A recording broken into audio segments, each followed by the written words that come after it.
We are here with Kate and Joe from San Jose Clean Energy to answer the questions that you guys submitted on our social media about electric vehicles. So thank you so much for joining us here at DGDG. So let's just get right into what are some of the biggest misconceptions that you guys have heard about EVs?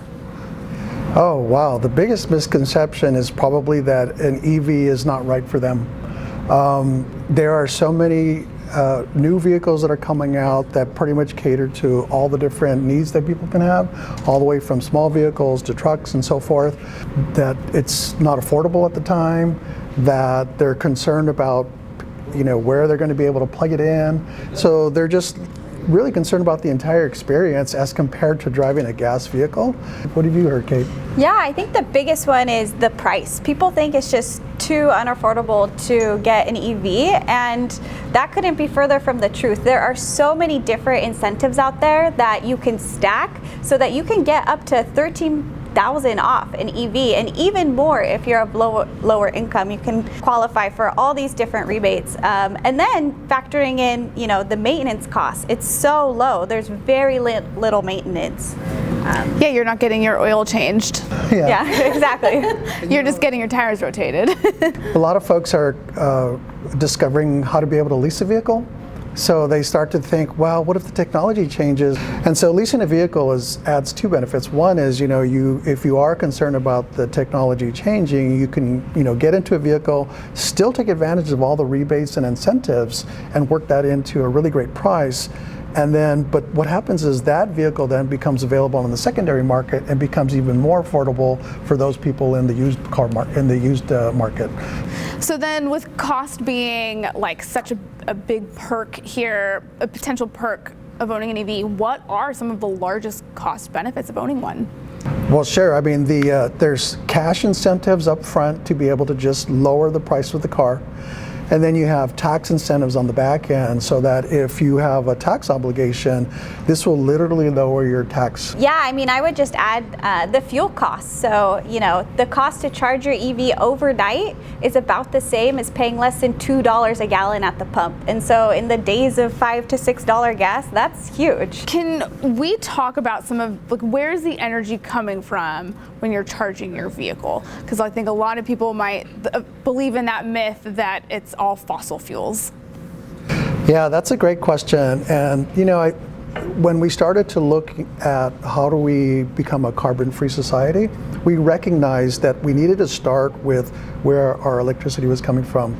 So this transformation actually started many years ago, and we have been on a track as a state to be able to have cleaner and cleaner energy. So no matter where you go in California, the energy is only going to get cleaner and cleaner. Our particular city, in the city of San Jose, wanted to accelerate even faster. And so we've hit some really great milestones, and so people should know that every time that they're going to be plugging in that vehicle, something is not burning in order to make that electricity, in addition to something is not going to be coming out of the tailpipe. So this year in 2022, San Jose Clean Energy, who is the provider for most of the people living and businesses living in the city of San Jose, as a default, we're offering 95% carbon-free energy. So very, very clean. 60% of that is from renewable sources like solar, wind, and we're making investments in new solar and wind farms in order to meet that demand. And we're part of a movement in California. Electricity is only going to get cleaner. California has the biggest goals for energy and reaching a carbon-free future. So California is a place to be, and investing in an EV, there's no better time to do it than now. Awesome. How do you properly charge them? How do we extend the life of our battery? The EV experience is going to be different for folks in that I think a lot of people feel that, I always have to top it off and make it full because I don't know if I'm going to run out. But you don't think about that with your gasoline car, right? But these electric vehicles will get very similar gas range, but 90% of how people use their car, they're going to be driving 30 to 50 miles. And so these batteries are designed to last for very extended range, and so most purchasers are not going to have to even deal with that issue. They're probably going to be driving these vehicles for years, for hundreds of thousands of miles before that even becomes an issue. However, the state has recognized that dealing with batteries in the afterlife is important, and so they've been coming up with secondary markets of how they're going to be able to do it. They should know that those batteries will then take on a second life to be able to even enhance becoming carbon free in the future. So they might take those and make that part of a storage in a home or storage someplace else and have a secondary life. So I see a lot in my research when looking up EVs, they say it'll get this much range or get from 10 to 80% in this much time. Why is it only 10 to 80? Why not 0 to 100? If you're charging a vehicle very quickly, there's a lot of heat that's generated and so forth, and so you'll get a lot of charge quickly, and then it'll start to slow down for safety reasons so you don't cause problems with heat creation. But I think folks need to think about is you're going to get plenty of charge to be able to get and take care of your business. You're going to be receiving enough charge to go hundreds of miles in your vehicle. And the fact that it's not completely topped off in a very short amount of time, it's not going to be an issue. People aren't even going to think about that. You think about it when you start to compare it with another gas vehicle or so forth. But once you start to actually own an EV and start to drive it around, you're going to find that you're going to have plenty of range to be able to get wherever you want to. And the whole experience is going to be different in the sense that you don't have to plan to make some stop somewhere to fill it up, right? The mindset is, where am I going to be parked for kind of a long time that I can go ahead and plug in? And so I'm taking care of everything else, and when I get back, my car is going to be charged. And for a lot of people, that's at their home or at their work. And so you can imagine, come home after a hard day, you just plug it in and then come back in the morning and it's ready to go. I don't even have to worry about thinking about going to a gas station. So then, is it bad to charge your car to 100%, and is it bad to let it get below 20%? The answer is no. Okay. No. The technology is that you can fully charge your vehicle, and that you can fully dispense it. However, you want to be able to be close to where you want to be able to refuel it again. And I think most people are going to find that they are never going to get to a point where they're going to get so low that it's going to be fully discharged. It's just similar to the vehicle that you have now, before you get someplace. And honestly, there's so many charging stations available now that anytime you're going to be spending any significant time, half hour or more, there's probably going to be a place for you to plug in nearby. And even if you get 50 miles of charging or 100 miles of charging, that's going to be plenty so that you're always going to be able to get to where you need to go. Nice. So what is the best time of day to charge your vehicle? For us, the best time to charge is when we have the most renewable energy available for everybody, and it's not placing a stress on the entire electric system. So we price our electricity to be able to let people know the best time to charge, right? And what do we call that? The off-peak hours. So when you buy your EV, you can sign up for a different electric rate plan that has this really special pricing for EV drivers, so that if you charge your car between midnight and 3 p.m., it's actually the cheapest. And so, that means, plugging overnight, and most EVs, you can schedule it using, the onboard system to start at 12. Or you can charge it during the middle of the day. That actually would give you definite bonus points for the climate, because during the middle of the day, there's so much solar on the grid that sometimes not all of it is used. And so using that up in the middle of the day is super beneficial for the grid. So charge your car at work. Yeah, exactly. At work if you can, overnight. It's very simple. Charge when the electricity is cheap. You're going to get the benefit of the lower price and help the environment. And when it's more expensive, maybe not charge at that time.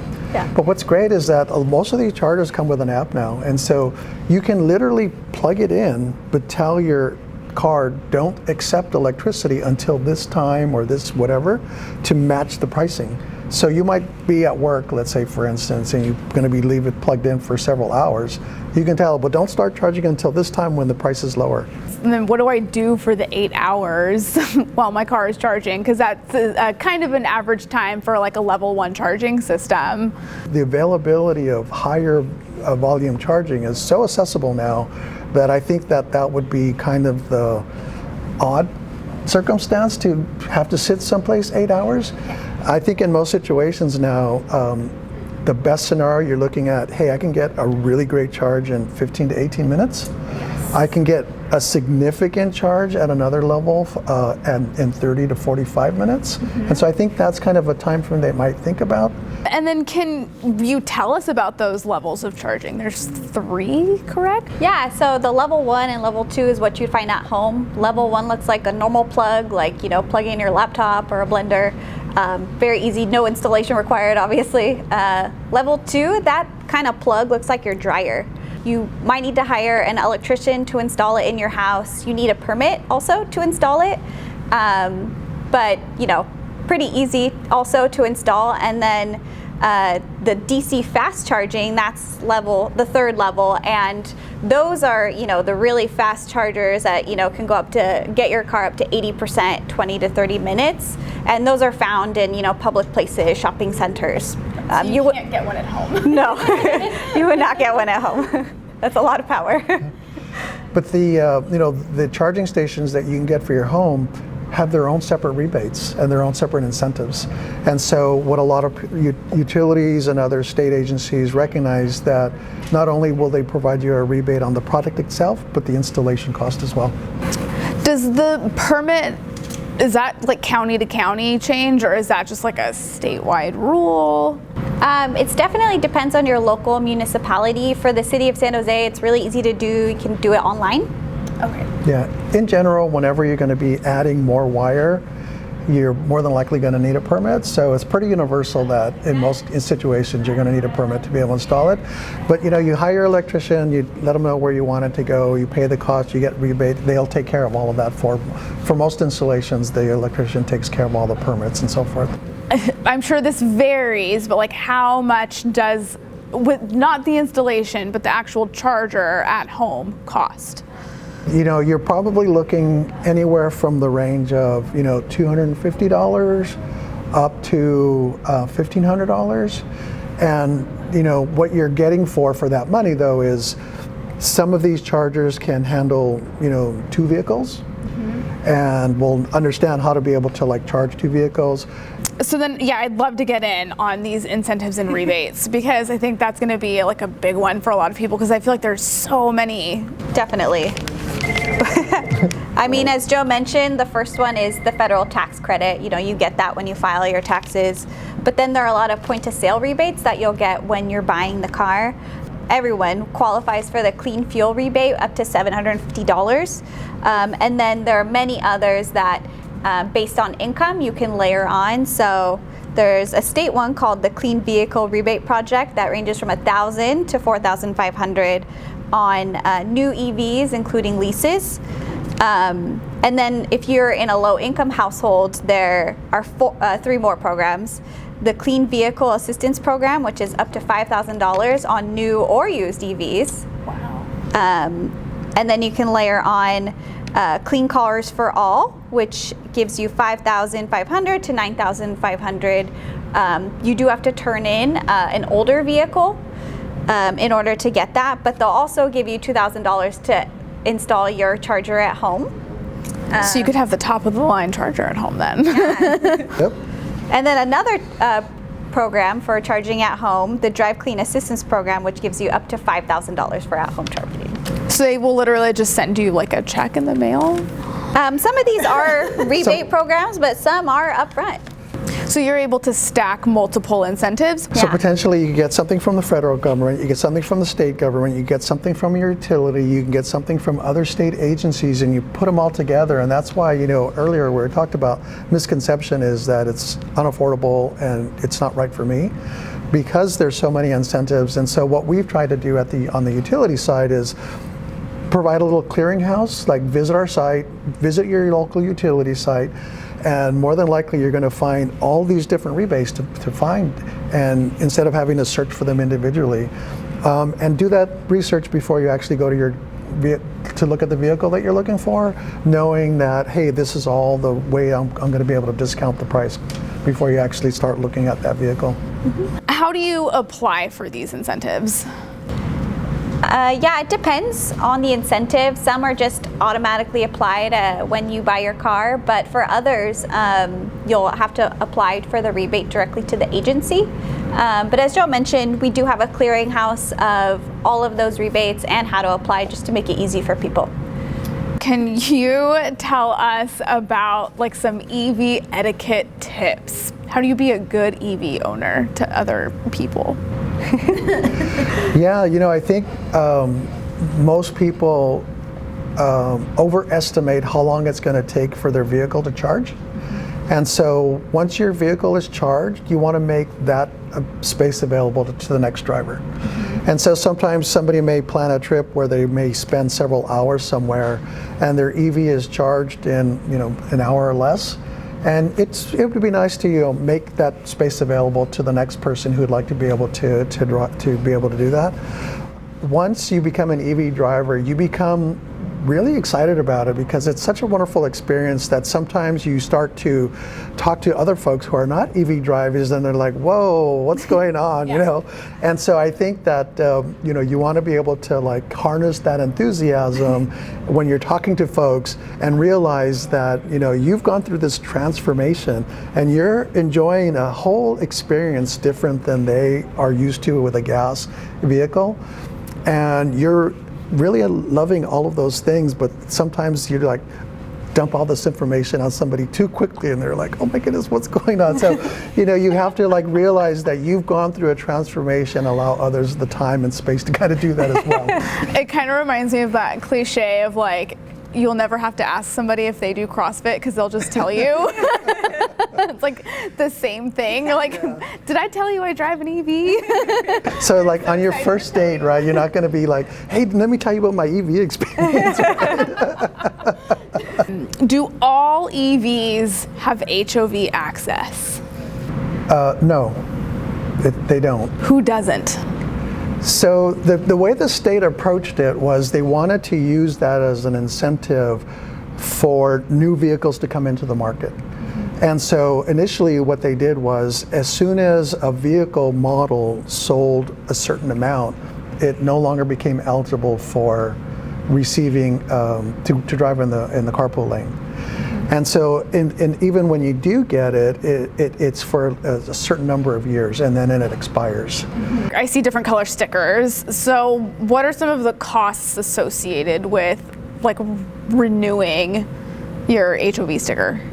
So you don't purchase the right to have a HOV, you purchase a vehicle that qualifies for the HOV. So it's based off of how many are sold? Right, so after a certain model sold like over 200,000 vehicles, the ones purchased after that no longer qualified to get the carpool sticker. And it was just one way to add an additional incentive to get auto manufacturers to make more vehicles and for people to explore those new vehicles and get them on the road. So along the lines of saving a lot of money, what are some of the common maintenance items? Well, I had to change the windshield wiper fluid recently. That was one, to be able to clean the bugs off. And a big ticket item, right? It's a big ticket item. And the brakes, get the brakes checked. How about you? Tire rotation. So yeah, not too much. Nice. How often do you guys think that you visit your technicians, your dealerships? I haven't done it once yet. I've had an EV for about a year. Wow. I think it'll be another year before I do. And so the maintenance cost is very little because the braking systems now are actually generating electricity for your car. It's not the actual pads. It's literally, there's no explosions going on in your engine that is causing all this wear and tear. It's an electric motor, and just being able to take care of the tires and maintenance free, it's a really wonderful experience. how should I prepare myself for owning an EV? For sure, look at where you work, where you normally go to shop for groceries. Are there EV chargers there? If you live in an apartment and you don't have an EV charger there, maybe ask your property manager if there are plans to install one. At your house, maybe take a look and see, is it pre-wired for a level 2 charger? Some new houses are recently, or you can get, if you're not sure, check with your electrician. Maybe he can look through that and see if it's ready or how much work it might be. Take some for a spin. Super fun. Get used to the acceleration, and it is a little different, but you get the hang of it in 5 minutes. Anything else? No, I think that be open-minded, and I don't mean that I mean that in the most positive way, saying that be prepared to have some fun. And the driving experience is fantastic, and there are so many tools available to know where to charge your vehicle, know when to charge your vehicle, take advantage of the best pricing and so forth.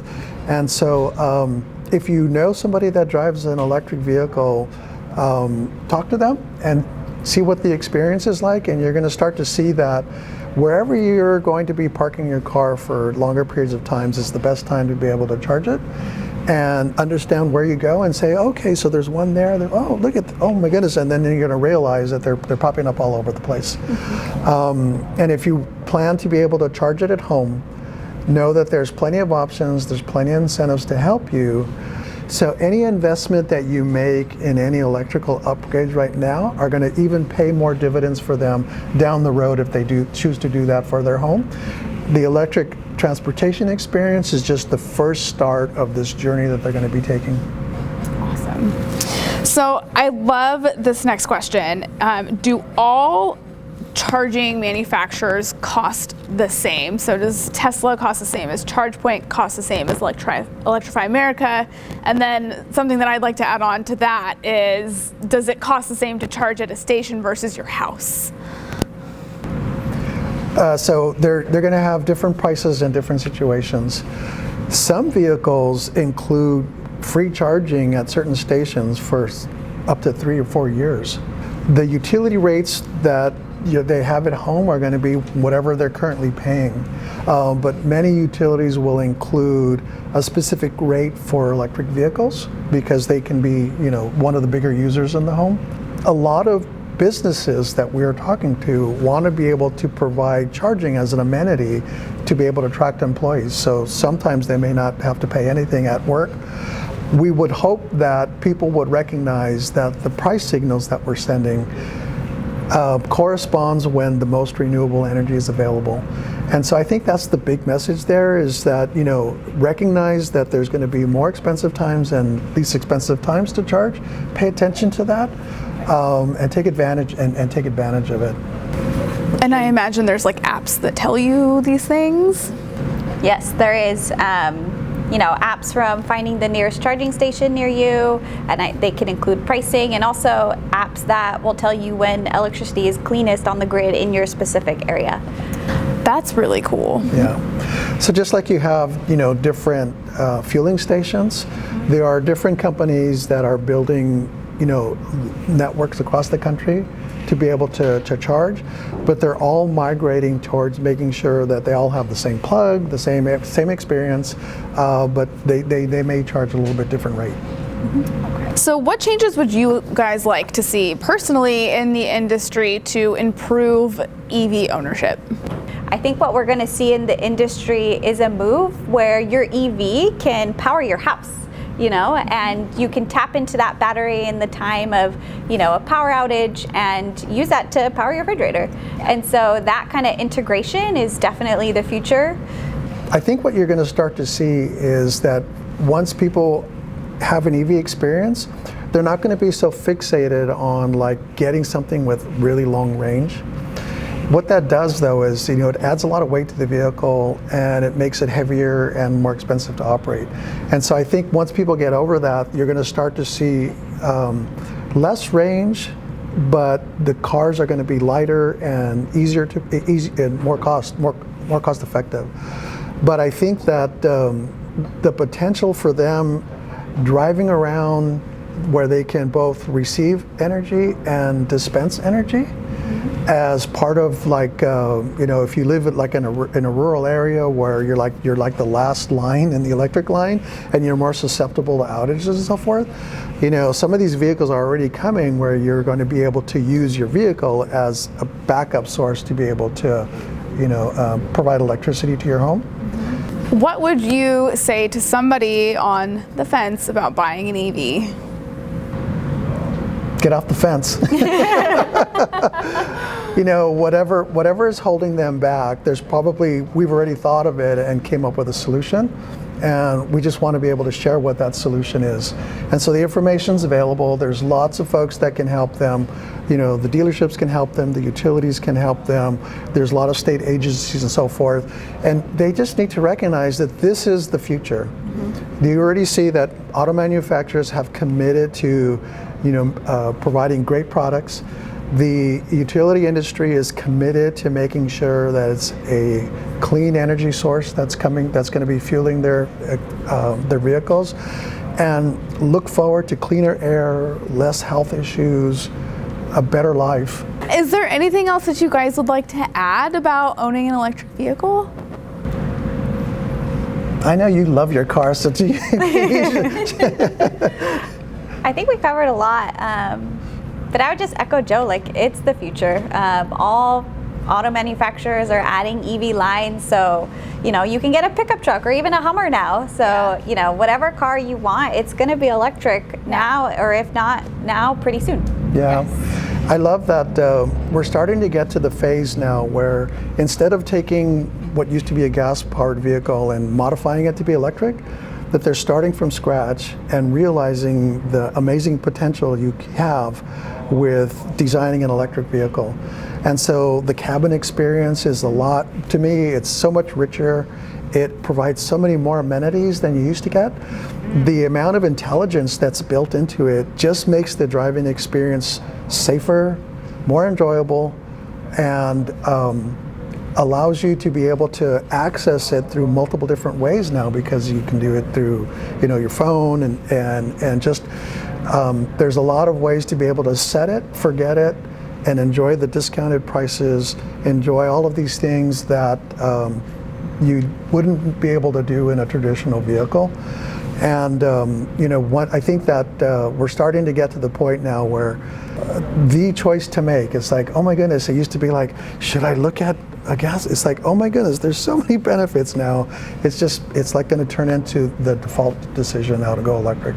So many options, and it came up so quickly too. Like, it wasn't even 10 years ago that you're like, there's the only vehicles available were one, only plug-ins, or two had very low range, and just out of nowhere, literally, like, everybody has something available on their lot with longer range, so many different features, and like, we're starting to see a lot more like style come out of them too, right? Like, you don't all have to look like the same exact EV that like everybody sees on the road. You can have something that you like, that you want to turn around and look back at in your driveway. So yeah, if you ever visit an auto show now, the buzz is always about what did they do now with the electric vehicle. Yeah. And so it's really exciting. Awesome. Well, thank you guys so much for joining us here. If anybody has any more comments or questions, you can just drop those below in the comment section. So thank you so much.